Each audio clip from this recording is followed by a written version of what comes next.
Hi, welcome back cookie cookie. எல்லோரும் எப்படி இருக்கிறீங்க? இது கொஞ்சம் வித்தியாசமாக உங்களுக்கு நான் இந்த மாதிரி இன்ட்ரடியூஸ் கொடுக்குறேன். இப்போ என்னென்னா ஒரு லஞ்ச் மெனு செய்ய போகிறேங்க.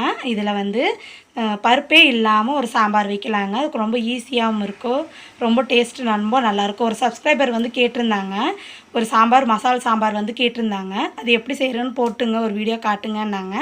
அவங்களுக்காகவும் மற்ற எல்லா சப்ஸ்கிரைபருக்காகவும் இந்த வீடியோவை நான் எடுக்கிறேன். பார்த்திங்கன்னா இதில் 2 ஸ்பூன் எண்ணெய் ஊற்றிருக்கிறேங்க. இதில் 1/4 ஸ்பூன் கடுகு நல்லா பொடியட்டுங்க.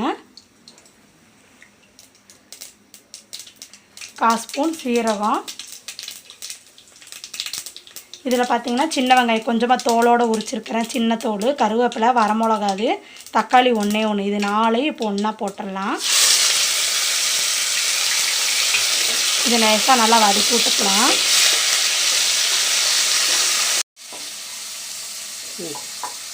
செஞ்சிட்ருக்குறோங்க. இப்படி தான் நாங்களும் வீடியோ எடுப்போம். பார்த்திங்கன்னா இது நல்லா வதங்கிருச்சு. அடுப்பை சிம்மில் வச்சுட்டு சாதாரண மிளகாத்தூள் தான், நான் காஷ்மீர் மிளகாத்தூள் போடல. இதில் சின்ன ஸ்பூனாக 1/2 ஸ்பூன் போடுறேங்க. இது சாம்பார் தூள். இதுலேயே பார்த்திங்கன்னா பெரிய ஸ்பூனில் 1/2 ஸ்பூன் கணக்கு எடுத்துக்காங்க. மல்லி ஸ்பூன் சின்ன ஸ்பூனில் 1 ஸ்பூன் எடுத்துக்காங்க. போட்டு இது நல்லா வதக்கி விடுங்க. சிம்மில் வச்சு செய்யுங்க, கலர் சேஞ்ச் ஆயிடும், மசாலாவோட கலர் எல்லாமே. சிம்மில் முடிஞ்ச அளவுக்கு ரொம்ப சிம்மில் வச்சு செய்யுங்க. இந்த மாதிரி நல்லா நொரணையாக வரும் பாருங்க, பார்க்கறதுக்கே நல்லாயிருக்கும். நம்ம கடை சாம்பார் மாதிரியே சூப்பராக இருக்குங்க. பருப்பே தேவையில்லை. வேலைக்கெல்லாம் போயிட்டு வர்றாங்கன்னா 10 நிமிஷத்தில் செஞ்சிடலாம். மட்டும்தான் போட்டிருக்கேன், வேறு எந்த காயும் நான் போடல. இது லேசாக வேக வச்சு எடுத்துக்கிறேன், ரொம்ப நான் வேக வைக்கல. இப்போது இந்த இது கூட போய் சேர்த்திடலாம். லைட்டாக உப்பு போட்டு தான் வேக வச்சுருக்கிறேன், ரொம்ப உப்பு போடலைங்க. நீங்கள் உப்பு காரம் காய் நல்லா பார்த்திங்கன்னா அந்த மசாலா கூட நல்லா வதங்கிருச்சுங்க. அந்த காரமெல்லாம் காயில் நல்லா இறங்கிருக்கு. இந்த ஸ்டேஜில் நான் சின்ன நெல்லிக்காய் சைஸில் புளி ஊற வச்சு கரைச்சி வச்சுருக்குறேங்க. இந்த கரைச்சதில் இந்த மசாலா கூட சேர்த்திடலாம். சேர்த்திட்டு நல்லா ஒரு கலக்கி விடுங்க. புளி கரைச்சல் ஊற்றுனதுக்கப்புறம் பார்த்திங்கன்னா தேவையான அளவு உப்பும் போட்டுக்கலாங்க. நம்ம இந்த சாம்பாருக்கு தேவையான அளவு தண்ணி ஊற்றிக்கலாம்.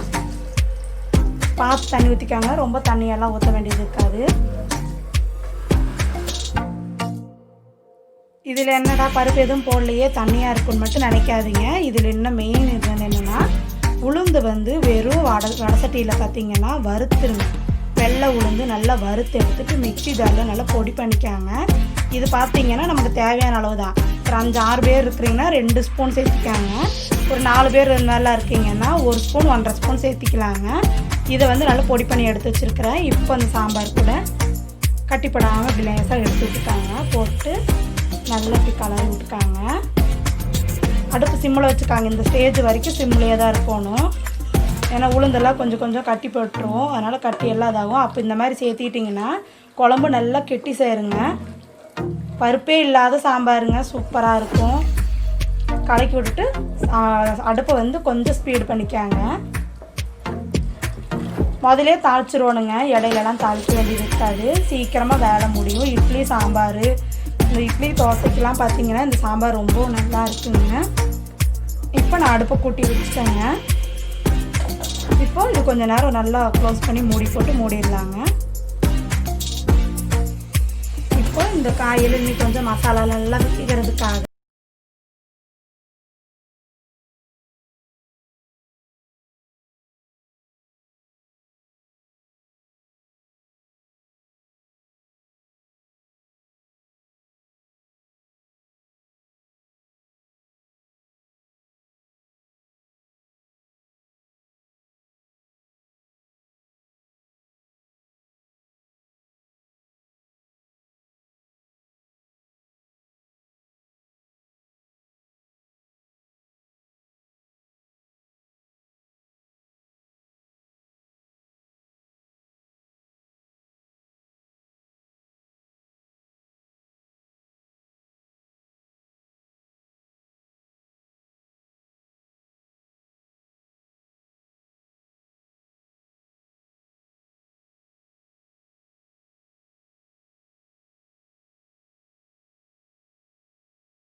தேங்காய் இதெல்லாம் போட்டு ஒரு 2 நிமிஷம் இருந்தால் போதும். ரொம்ப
பச்சை மிளகா, பூண்டு இது எல்லாத்தையும் ஒன்றா போட்டுக்கலாங்க. உங்களுக்கு காரம் வந்து பார்த்து சேர்த்துக்காங்க. இது நல்லா பச்சை வாசனை போகிற அளவுக்கு நல்லா வதக்கி விட்டுக்காங்க. அடுப்பு இதில் பூண்டு இதெல்லாம் போட்டதுக்கப்புறம் கொஞ்சம் அடுப்பு சிம்மில் வச்சு செய்யுங்க. நல்லா மணமாக இருக்கும்.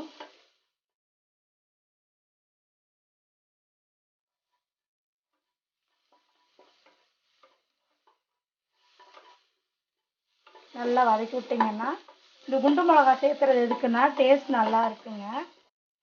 அதுக்காக தான் இந்த குண்டு மிளகா. வரமிளகா இருந்ததுன்னா கூட போடுங்க, இது இல்லைனாலும் நீங்கள் இது பண்ண வேண்டாம். பச்சை வாசனை எல்லாம் போயிடுச்சுங்க. இந்த ரசம் வச்சு பாருங்கள், நல்லா இருக்கும், நல்லா செரிமானமும் ஆகும். இப்போ நம்ம தக்காளிக்கு அரைச்சி வச்சதை இதை கூட ஊற்றிடலாங்க. இதில் உப்பெல்லாம் போட்டிருக்கு, உப்பு காரமெல்லாம் பார்த்து சேர்த்துக்காங்க.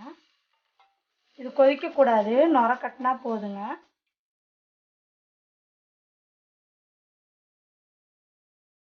பார்த்தீங்கன்னா இந்த நுரக்கட்டி லேசாக வருது பாருங்கள். இந்த ஸ்டேஜில் கொஞ்சமாக, ரொம்ப போட வேண்டாம், ஒரு 1/4 ஸ்பூன் மட்டும் தேங்காய் போடுங்க. இதுக்கு கொத்தமல்லி தழை இருந்தால் போடுங்க, இல்லைனாலும் விட்டுருங்க. நான் இந்த ரசத்துக்கு வந்து இப்போ நான் கொத்தமல்லி தழை போடல, தேங்காய் மட்டும்தான் போட்டுக்கிறேங்க. இந்த மாதிரி ஒரு டைம் செஞ்சு பாருங்கள், ரொம்ப நல்லாயிருக்கும். நல்ல நுரக்கட்டி வருது பார்த்தீங்களா? கொதிக்கக்கூடாது, நுரக்கட்டி வந்துடுங்க.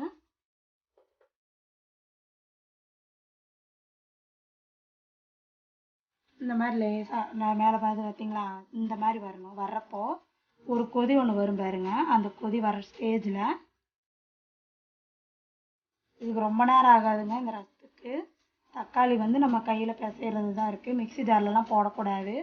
பார்த்தீங்களா, இந்த கொதி வரப்போ பச்சை தண்ணியை வந்து ஒரு ஸ்பூன் ட்ராப் மட்டும் ஊற்றுக்கணும். அவ்வளோதாங்க, ரெடி ஆயிடுச்சுங்க. இப்போ நம்ம வேற ஒரு பாத்திரத்தில் மாற்றிடலாங்க. லன்ச் மெனுவில் அடுத்தது பார்த்தீங்கன்னா ஜவ்வரிசி பாயாசங்க. இது கொஞ்சம் வித்தியாசமாக செஞ்சு பார்க்கலாங்க, ரொம்ப நல்லாயிருக்கும். இவ்வளோ செஞ்சுட்டு ஒரு இனிப்பு இல்லாமல் எப்படிங்க, அது நம்ம செஞ்சு சாப்பிட்லாங்க. சின்ன டம்ளரில் 1 டம்ளர் வந்து நான் 2 மணி நேரம் ஜவ்வரிசி ஊற வச்சு இப்போ வந்து வேக வச்சு எடுத்துட்டுருக்குறேங்க. வெந்துட்டுருக்கட்டுங்க. ஜவ்வரிசி வந்து வேகறதுக்கு 5 நிமிஷம் ஆனதுக்கப்புறம் பார்த்தீங்கன்னா நான் கம்பும் அதே மாதிரி தான் ஊற வச்சுருக்கிறேன். இந்த பாயாசம் ரொம்ப வித்தியாசமாக இருக்கும். இதில் 1 ஸ்பூன் 1.5 ஸ்பூன், பெரிய ஸ்பூனில் 1.5 ஸ்பூன் சேர்த்திக்காங்க. ஒரு 1/4 மணி நேரம் ஊற வச்சுக்காங்க. வேணும்னா இது உடச்சி க்ளீன் பண்ணி எடுத்து வச்சுருக்கு. இப்போ இந்த ஜவ்வரிசி கூட சேர்த்திடலாம்.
இறக்குறதுக்கு முன்னாடி 1 ஸ்பூன் நெய் சேர்த்திக்காங்க.